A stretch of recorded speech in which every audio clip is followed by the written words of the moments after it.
नमस्कार दोस्तों, आपका अपना चैनल के YouTube प्लेटफॉर्म पर आपका तहे दिल से स्वागत।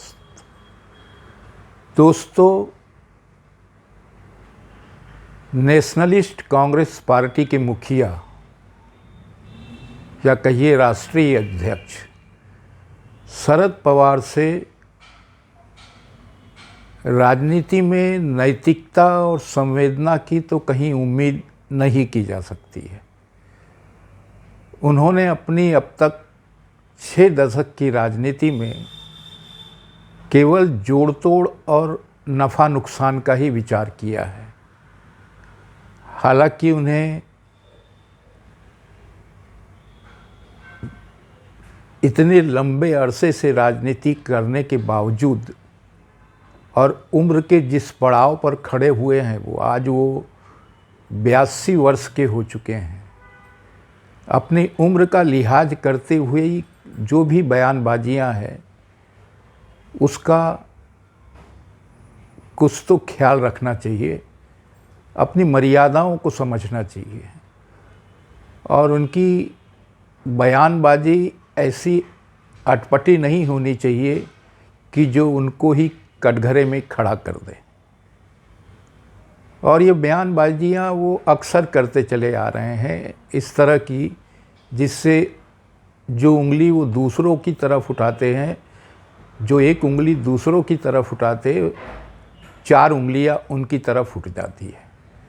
दोस्तों, अभी 17 अप्रैल को नवी मुंबई के खारघर मैदान में महाराष्ट्र भूषण समारोह का आयोजन किया गया था।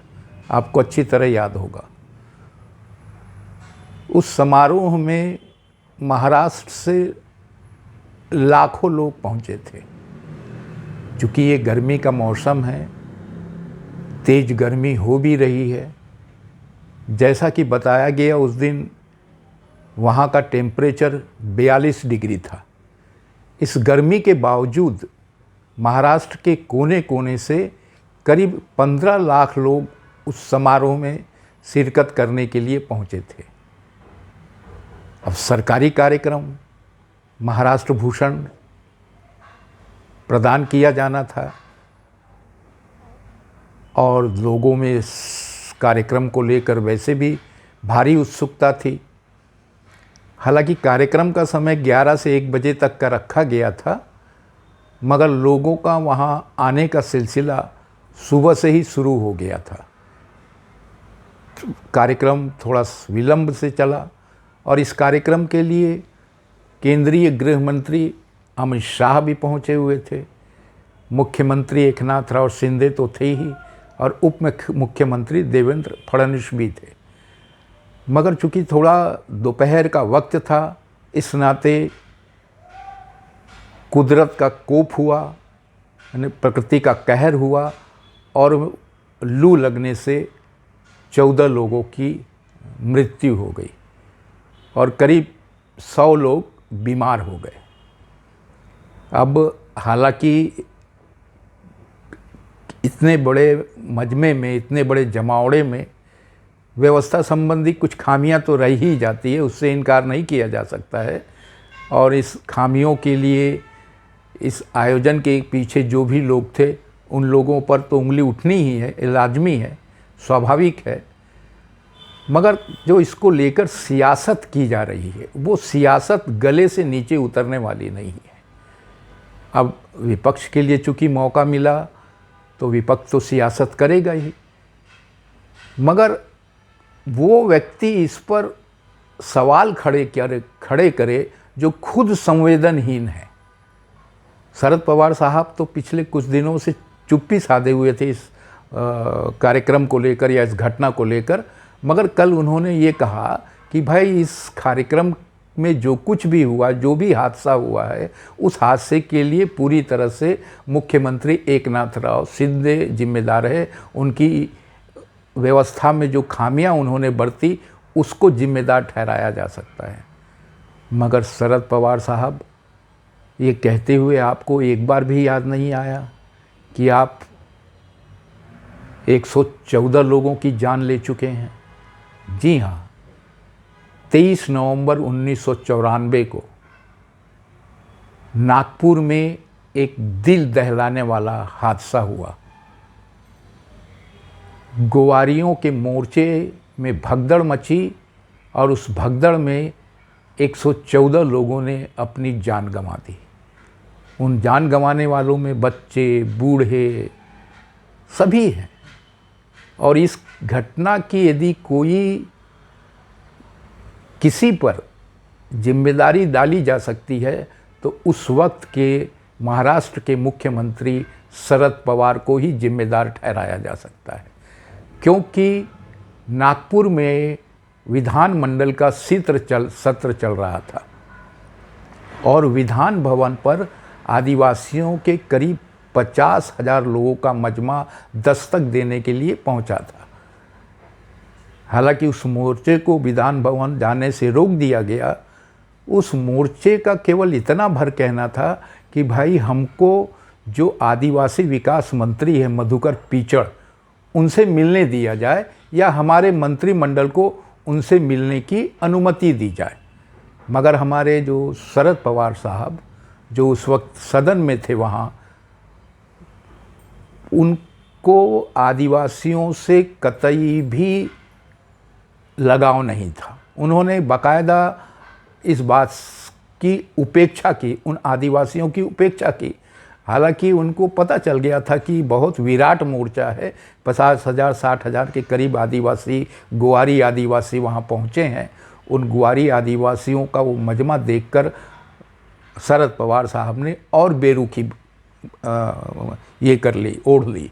और उस बेरुखी का नतीजा था कि शाम तक इंतज़ार करने के बाद भी जब कोई व्यक्ति, कोई मंत्री, कोई सरकार का प्रतिनिधि उनसे मिलने नहीं आया तो उस मोर्चे में थोड़ी हलचल मच गई और उस हलचल को देखकर पुलिस ने लाठीचार्ज कर दिया। अब उस लाठीचार्ज से घबराकर भगदड़ मच गई और उस भगदड़ में कुचलकर 114 लोगों ने अपनी जान गंवा दी। और ये जान गंवाने का सिलसिला उस दिन रात भर जारी रहा।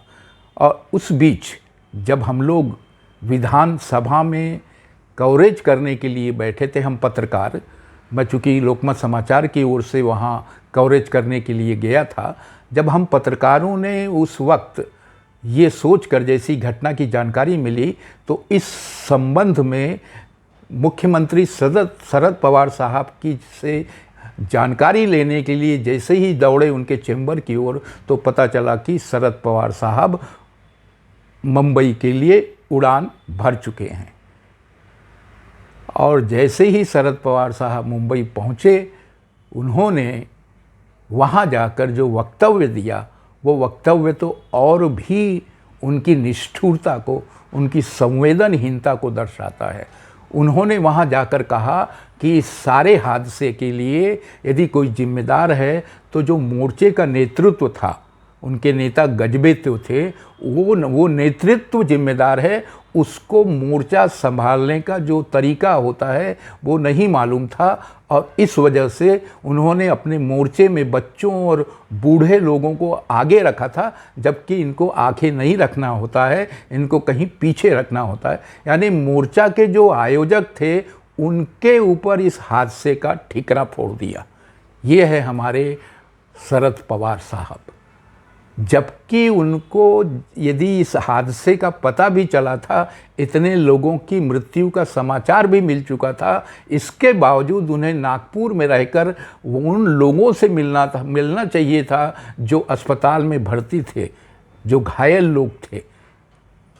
उन लोगों से मिलना चाहिए था, उनके घाव पर मरहम रखने की कोशिश करनी चाहिए थी, मगर उन्होंने पलायन का रास्ता अख्तियार किया और मुंबई के लिए उड़ गए। जबकि हमारे शिंदे साहब, एकनाथ राव शिंदे साहब ने जैसे ही लू के प्रकोप से लोगों की मौत हुई या उसमें 100 लोग बीमार हुए, उनसे मिलने के लिए अस्पताल पहुँचे, उनकी सेहत का हालचाल लिया और उन लोगों के लिए जो इस कुदरत के कोप से मारे गए 14 लोगों के लिए प्रति व्यक्ति 5 लाख रुपए के मुआवजे का ऐलान भी कर दिया। शरद पवार साहब इस तरह के निष्ठुरता वाले बयान हमेशा देते रहते हैं। आप यदि भूले नहीं होंगे, जो कथित किसान आंदोलन दिल्ली की सीमाओं पर चल रहा था, तो उस किसान आंदोलन ने एक ऐलान किया था कि वो 26 जनवरी को दिल्ली के लाल किले पर झंडा फहराएंगे। जैसा ही ये ऐलान किया गया, वैसे ही दिल्ली की पुलिस ने उनसे एक लिखित में आश्वासन लिया कि भाई ऐसा आप लोगों को कुछ भी नहीं करना है और ये करने की आपको अनुमति नहीं दी जा सकती। इसके बावजूद दिल्ली के लाल किले पर खालिस्तानी समर्थकों ने झंडा फहराया, उपद्रव किया, उत्पात किया, जिसमें कई पुलिस वालों को अपनी जान बचाने के लिए गहरे खड्डे में कूदना पड़ा, जिससे वो बुरी तरह से घायल हुए। इसके बावजूद मोदी सरकार ने इतना संयम रखा कि इन पर न तो कोई गोलीबारी की, न तो कोई लाठीचार्ज किया।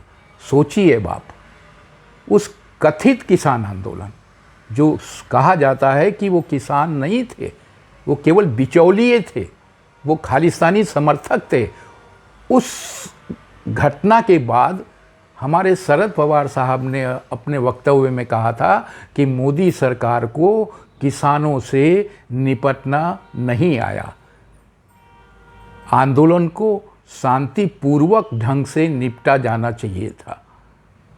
ये है हमारे शरद पवार साहब। उस वक्त भी भूल गए वो गोवारी आदिवासियों के साथ जो भगदड़ के जरिए हादसा हुआ था, उस हादसे को शरद पवार साहब उस दिन भी भूल चुके थे, ये वक्तव्य देते समय कि किसानों से मोदी सरकार को हैंडल करना नहीं आया, जिस काम को शांतिपूर्वक करना चाहिए था वो काम उन्होंने उपद्रव करवाया। उपद्रव केवल इसलिए हुआ कि मोदी सरकार चीज़ों को गंभीरता से नहीं ले पाई। अब ये है हमारे शरद पवार साहब, अक्सर इस तरह की बयानबाजियाँ करते हैं और अपने लिए लोगों का रोष, अपने लिए लोगों की नाराज़गी आमंत्रित करते हैं। और दोस्तों, यदि आप भूले नहीं होंगे तो इस गोवारी भगदड़ कांड के कुछ महीनों बाद ही महाराष्ट्र में विधानसभा के चुनाव हुए और विधानसभा के चुनाव में कांग्रेस की सरकार बुरी तरह से परास्त हुई और भाजपा शिवसेना की सरकार बनी। तो अपने कहने के मतलब कि संवेदनहीन बयानों से पवार साहब अपने ही पैरों पर कुल्हाड़ी मारने में उस्ताद होते जा रहे हैं। तो दोस्तों, आज के अंक में इतना ही। धन्यवाद।